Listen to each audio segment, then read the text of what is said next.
Hello friends, मैं उम्मीद करता हूं आप सभी Lalit Narayan Mithila university English honours part 3 के छात्र होंगे। दोस्तों, जैसा कि आप लोगों को पता है, पार्ट 3 में आप लोगों को 4 पेपर पढ़ना है और पेपर 5, पेपर 6, पेपर 7 और पेपर 8। और मैंने पेपर 5 का सिलेबस, एग्ज़ाम पैटर्न और जो बुक्स प्रिस्क्राइब किया गया है सिलेबस में, उसके बारे में पिछली वीडियो में मैंने बतला दिया था। आज की इस वीडियो में हम लोग डिस्कस करेंगे पेपर 6 के बारे में। तो दोस्तों, पेपर 6 में जो है हम लोगों को मॉडर्न लिटरेचर के बारे में पढ़ना है।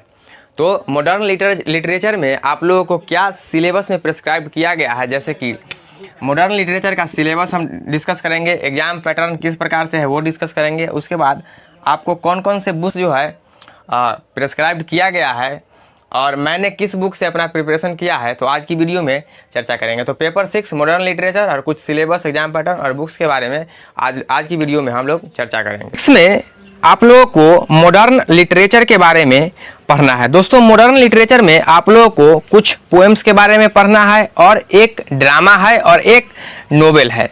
तो आइए हम लोग समझते हैं सबसे पहले कि पोएम जो है आपको कौन कौन से पढ़ने हैं। तो सबसे पहला जो पोएम है वो है G.M. हॉपकिंस का God's grandeur, pied beauty, the windhover. तो आप लोगों को G.M. हॉपकिंस का 3 पोएम पढ़ना है, गॉड्स ग्रैंडर, पाइट ब्यूटी और द विंड ओवर। उसके बाद W.B. येट्स का भी जो है 3 पोएम पढ़ना है, जो कुछ इस प्रकार है, जैसे the second coming, sailing to Byzantium, Leda and swan. T.S. Eliot का the love songs of J. Alfred Prufrock ये पढ़ना है। उसके बाद विल्फ्रीड ओवेन का द स्ट्रेंज मीटिंग पढ़ना है। W.H. ऑडेन का इन मेमोरी ऑफ W.B. येट्स पढ़ना है। स्टेफन स्पेंडर का एन एलिमेंट्री स्कूल क्लासरूम पढ़ना है। डैलन टॉमस का the force that through the green fuse drives the followers ये आपको पढ़ना है।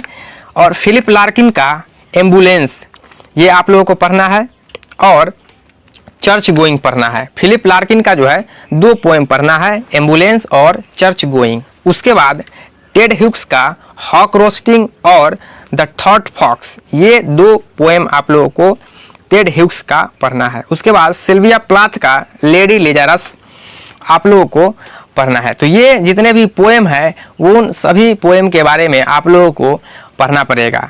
उसके बाद आप लोगों को एक ड्रामा दिया हुआ है जो कि G.V. शॉ के द्वारा लिखा गया है, पिग्मेलियन। दोस्तों, ये जो है एक प्रॉब्लम प्ले है और आप लोग जानते ही हैं प्रॉब्लम प्ले में G.V. शॉ का नाम बहुत बड़ा नाम है। उसके बाद E.M. फॉस्टर का एक नोवेल आप लोगों को पढ़ना है, where angels fear to tread ये नोवेल आप लोगों को पढ़ना है।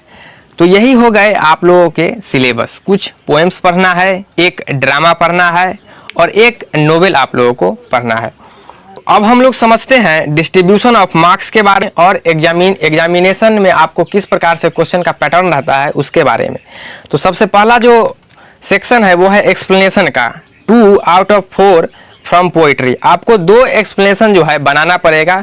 4 ऑप्शन दिया हुआ रहेगा, उसमें से आप लोगों को 2 पोइट्री का जो है एक्सप्लेनेशन देना पड़ेगा। जैसे कि पोएम जितने भी आपको ऊपर प्रिस्क्राइब किए गए हैं वो कोई एक पोएम में से आप लोगों को पैराग्राफ या लाइन जो है 4 लाइन 5 लाइन जो भी हो वो दे दिया रहेगा और उसके बाद आप लोगों को जो है एक्सप्लेन करना पड़ेगा। तो 2 एक्सप्लेनेशन जो है आप लोगों को करना पड़ेगा। 2 पोइट्री में से उठा के आप लोगों को लाइन दिया हुआ रहेगा और आपको एक्सप्लेन करना पड़ेगा और आपको 8 मार्क्स का जो है एक एक्सप्लेनेशन रहेगा। तो टोटल जो हो गए वो आपके 16 मार्क्स का एक्सप्लेनेशन हो गया है। 1 out of 2 from each of the 2 remaining text.